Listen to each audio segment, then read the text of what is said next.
That's another sale on Shopify, the all-in-one commerce platform to start, run, and grow your business. Shopify makes it simple to sell to anyone from anywhere. Whether you're selling succulents or stilettos, start selling with Shopify and join the platform simplifying commerce for millions of businesses worldwide. Customize your online store to your brand, discover new customers, and build the relationships that keep them coming back. Now it's your turn to try Shopify for free and start selling anywhere. Sign up for a free trial at shopify.com/ATC, all lowercase. Go to shopify.com/ATC to start selling online today. Shopify.com/ATC.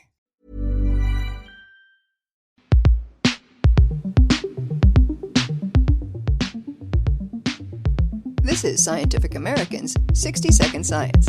I'm Karen Hopkin. Ever notice that some music just really makes you want to dance? Well, a new study shows that it is, indeed, all about the bass. Because researchers have found that during a concert, boosting the bass bumps up the boogieing. The results appear in the journal Current Biology. Music and musical rhythm have been kind of fascinating to me for a long time, since I was a kid. And in particular, the way that they make us feel. Daniel Cameron is a postdoctoral fellow at McMaster University. He also plays drums. As a drummer, you're interested in making the crowd want to move and feel good and give a good, pleasurable time feel. And this is related to the work I do in science. Cameron and his colleagues want to understand how music can engender an almost irrepressible urge to feel our bodies in motion. And we knew from anecdotal evidence and other experimental evidence that there was an association between bass and dancing. So people who enjoy electronic dance music, or EDM, report that the thrumming bass produces a sensation that makes them want to move. And some studies have shown that our movements are more fine-tuned when we're locked onto bass notes. So for example, if you have people tap along to a sequence of tones, their tapping is slightly more accurate. They're more synchronized when those tones are low in frequency compared to high in frequency.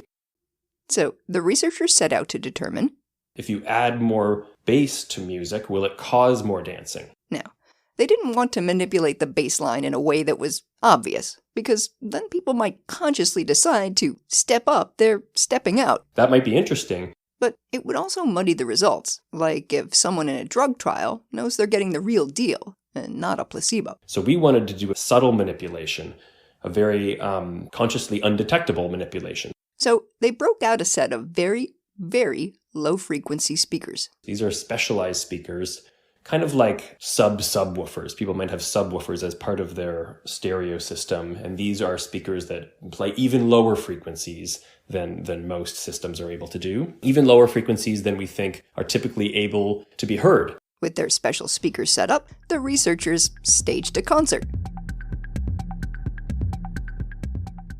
We had the electronic music duo Orphix come to our live lab. That's live, L-I-V-E, for Large Interactive Virtual Environment. It's like a cross between a performance space and a laboratory. The people who came to the show were fans of the group. They wanted to come and see EDM. They wanted to dance. And while they were there, we asked if they wanted to volunteer in our experiment. And a good number of people signed up. Recruits adorned themselves with headbands bearing motion capture reflectors, which the researchers used to track their movements. And then what we did was just, during the concert, turn these very low-frequency speakers on and leave them on for 2.5 minutes, turn them off, leave them off for 2.5 minutes, back on for 2.5 minutes, off for 2.5 minutes, on, off, throughout the concert. Now, you can't hear when the speakers are switched on.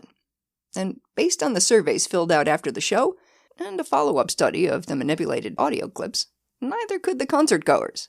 But their feet sure knew something was up. And what we found was, by looking at the motion capture data, people just moved more. They covered more ground, they moved faster when the low-frequency speakers were on. So this tells us that the extra bass, these very, very low frequencies, cause more moving. About 12% more moving and grooving. So the concert and the experiment were a success. And best of all, people enjoyed the concert, and the more people moved, the more they enjoyed the concert. Which shouldn't be a surprise. Dancing and pleasure really go hand in hand together. It's something we like to do with music. It's a pleasurable response, And we show with this work that bass is part of that mix. Next up, Cameron says he'd like to look at whether bass can help bring us together. So people are more likely to feel good about one another and help one another if they've had some experience synchronizing their movements together. And dance is a great, fun way to do this. And this might be related to why we find dance in all cultures and throughout history for the human species. It's a fundamental part of being human. So, to cut down on conflict, maybe just crank up the bass and cut up the dance floor. For Scientific American's 60 Second Science, I'm Karen Hopkins.